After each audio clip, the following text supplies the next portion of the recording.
Hello, Misfits, and welcome. In today's video, we are talking about 5 ways to absolutely upset your dungeon master. I speak from experience. I am I'm quite knowledgeable on what has upset me as a dungeon master, and I'm gonna clue you guys in so that you know what to avoid or not to avoid. Full disclaimer, when I say upset your dungeon master, I don't mean, emotionally scar or legitimately upset them. It's just, these are the things that normally make that little vein in your dungeon master's forehead start to pulse a little bit. Everything's fine, it's just an aspect of the game, but I thought it was, just a fun video to make. So, let's get into it. Number 1, play as an artificer. Artificers are confusing for a lot of people. It takes a lot of reading and experience to kind of understand how they work. At least in my experience, I'm sure there will be plenty of people out there that just take to an artificer like a duck to water. I'm not one of those people. They confuse me a bit. It took me a while to understand how they work. And now that I do understand how they work, I don't like them, okay? Because the number of things that they can just make is ridiculous, and it's potentially overpowering.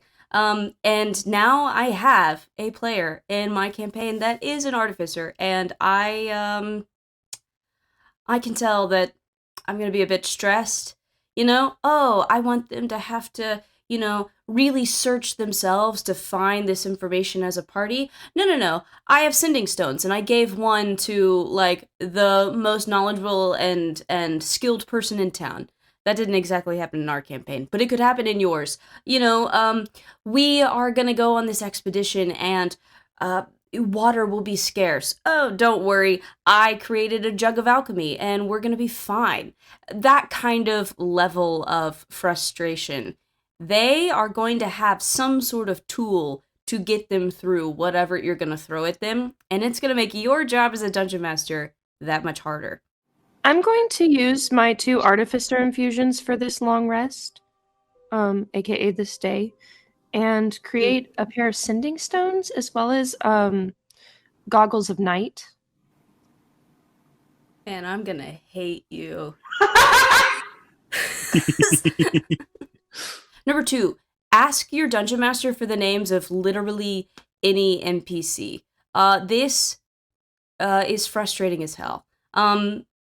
Just because, you don't name all of your NPCs. I don't name all of my NPCs. Nobody does. We're just like, yeah, this is a town. It's going to have, these shops, this tavern, yada, yada, yada. You don't think about the names. And then suddenly they ask for the names. And then you panic and you freeze and you throw out stupid names like Bob and Steve and just stuff that's not of the caliber of the kinds of NPCs that you create where you did think up their names. And it is so frustrating.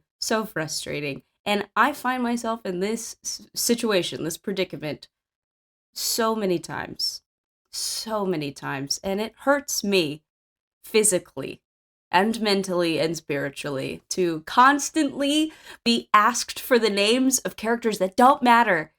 And then when you give out the silly name, all they want to do is talk to that person. And it's upsetting. It is upsetting. And I know that there are dungeon masters out there that feel the same way. Oh! You can roll if you want to, but give me a history check. It's gonna be very, very high DC. Bet. Come on, Bart! That rolled behind my tablet. You're not gonna believe this. That was a nat 20. What's 25. Okay. In my mind, DC was 25. You have heard tale of a very famous bard from way back, long before you were born, that was known for their poetry and their plays, named Bill Quakespeare.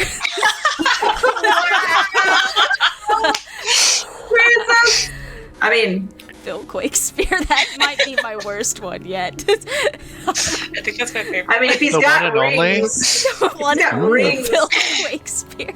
Yeah, Probably was Quakespeare I know the name Bill Quakespeare. The great bard. The famous God, I hate bard, Quakespeare. Bill Quakespeare. Chadriel the Unmatched could never, you know. Yeah. Everybody knew him, obviously. That's why I took a 25 to know who he was. God, I See, hate I was hoping by Quakespeare. setting a high DC, I wouldn't have to come up with a name. Yeah, I figured that out once you said his second Oh my name. gosh. I don't know why. Okay. By all means, go out, enjoy the festivities. I can assure you, you won't want to miss it. We'll see about that. Thank you. Remind me your name. Gerald. I heard the tone of voice and look up and just. Okay. Gerald is my name and definitely has always been my name since forever and not just 10 seconds ago. Don't wear it out. Number 3, one-shot the boss.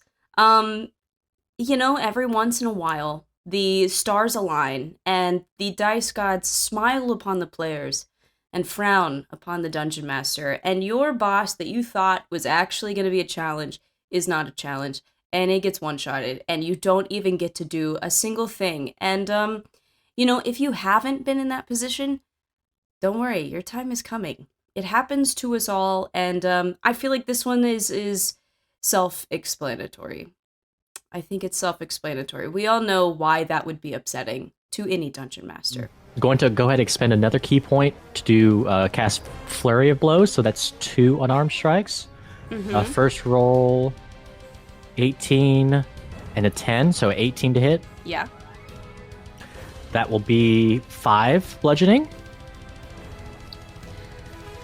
How do you want to do this? Oh! Ah! Yeah, so I will do. I just imagine Hoots kind of flying up in the air, and then just starting to spin as he descends, and then just doing a mega karate chop in the middle of this guy's head. I love it. Perfect. I didn't get to attack once. That's when I was like, are they gonna do it? Are they gonna kill me before I get to the attack? Amazing. Number 4.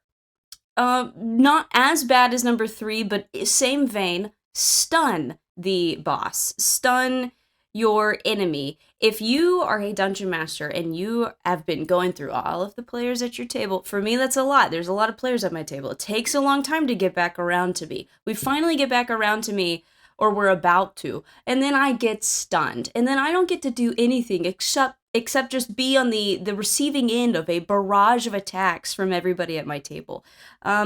It sucks. It's rough. It is rough to have your turn skipped.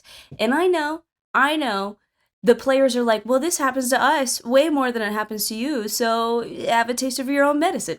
Okay, but like, what if I don't like that medicine? I don't want to be in that situation. Stunning sucks. It sucks. It sucks to be on the receiving end of it. And, you know, I had a monk in my last campaign, and he almost never got his stunning strike to work. But the times it did, boy, were they crucial. And boy, did it suck. First one's a 19. Yes, that'll hit. I'll go ahead and apply a key point to cast Stunning Strike. That's a 15 con save. Okay. Oh, jeez. Uh-huh. I hate these. I hate these so much.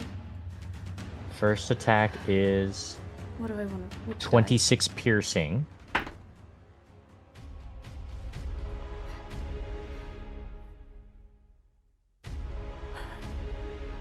Got a nat 1. Perfect. That's the first one I've hit on you all, like, over a year, it feels like. It's probably has been over a year. Perfect. The second attack is a 25, Yeah, that hits. and that will be 16 piercing. Mm-hmm. And then I'll do an additional arm strike, Mm-hmm. which is only a 14.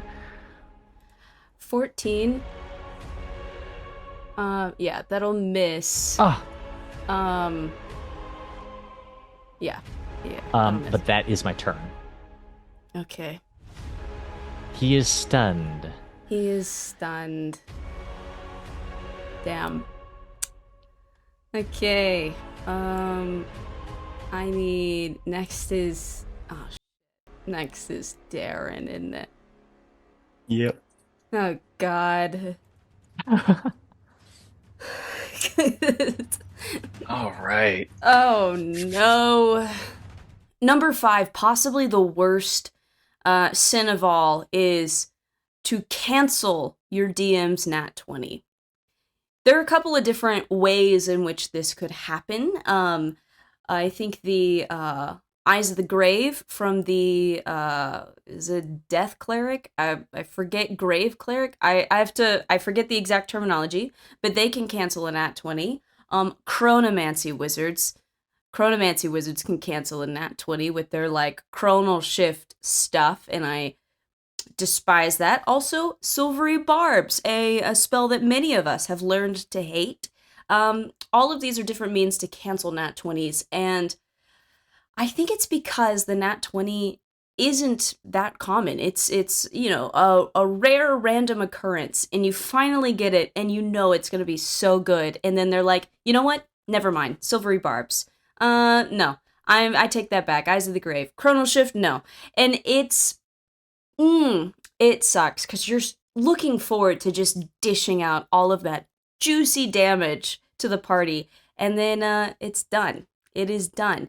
And especially when it's canceling a nat 20 that involves actually re-rolling the die. Like, I can't tell you how many times the re-roll has resulted in a miss. And that hurts like nothing else. Man, it's a struggle. And I think many people can relate to why that that would upset any dungeon master. I know players don't like it either, but man, oh man, does that hurt. Ooh, that misses. That means Let's I'm gonna go. try again. Hoot, hoot. Come. That's a natural 20. Hey, that's okay. No, it's not. Silvery No, it's not. Barbs. You would want to Silvery Barbs this. Yep. Oh, shit. That's an 18 on the die plus a lot. Does hit. Yeah, but it's not a crit, which is good. Oh, that is a 16. That misses. Okay. Yeah. Okay. Second attack. It's a natural 20. No, it's not. It's not? Okay. I will I'm sorry. We can't have our table down. I'm sorry. Dexterity saving throw. Here's the thing, Amanda. We just talked about this. It's always a 1 in 20 chance. Dirty 20. Silvery Barbs.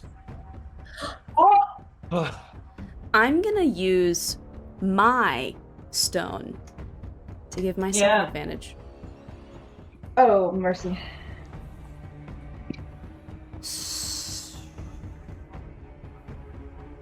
So here's the thing. I rolled just so it was like incredible how that roll was.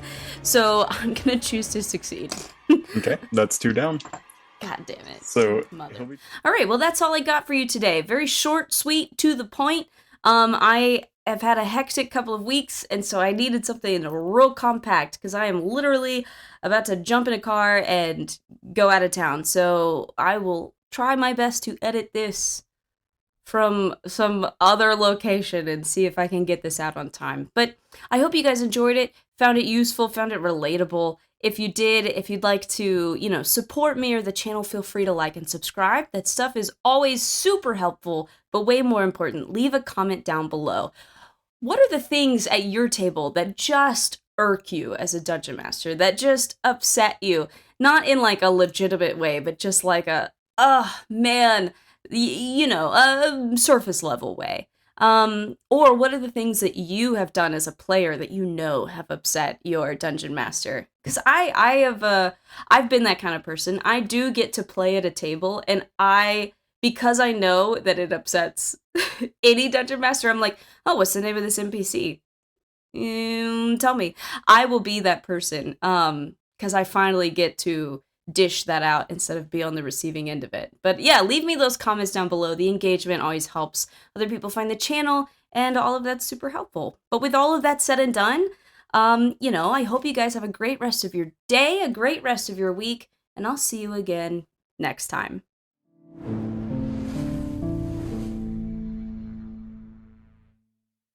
I am jumping in a car because I have tickets to see Matthew Mercer speak. He is speaking at my alma mater, my undergrad, Auburn University, this weekend when I'm recording this, literally tonight.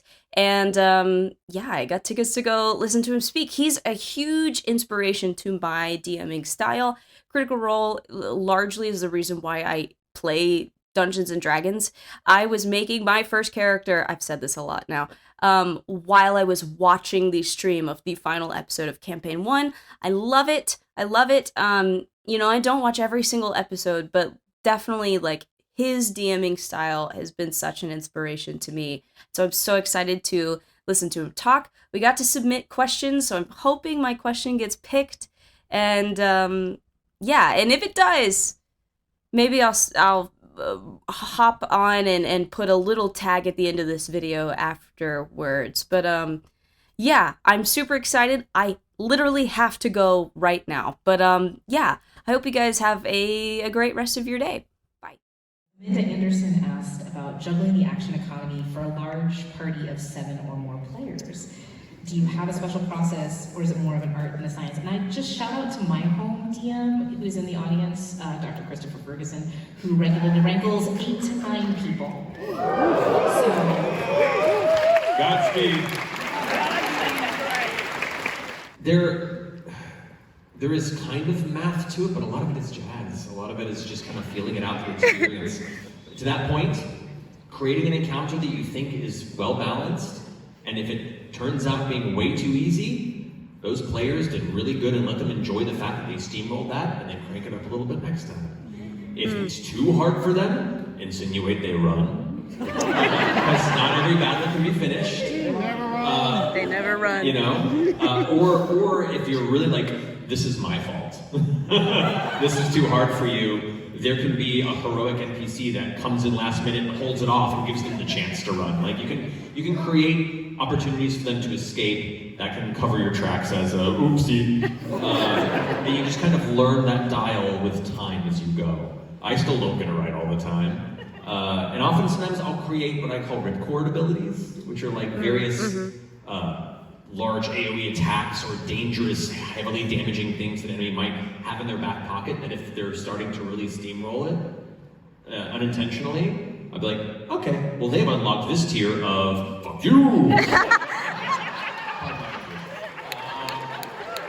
high-minded and serious conversation using the full spectrum of the English language. It is for adults. Yes.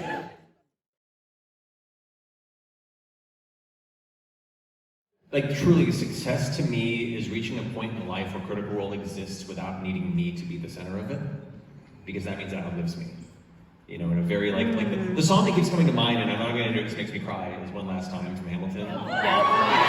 Yes. And like, that's been kind of a big theme in my heart, even going into Campaign 4, you know. Though I'm not going away, I'm not going to just like, peace! You know? But like, you know, meaningfully, if you've built something that can outlast you, that's incredible. And so for me, success is reaching a point in my life where I can look back and say, if I wanted to walk away, it would be fine.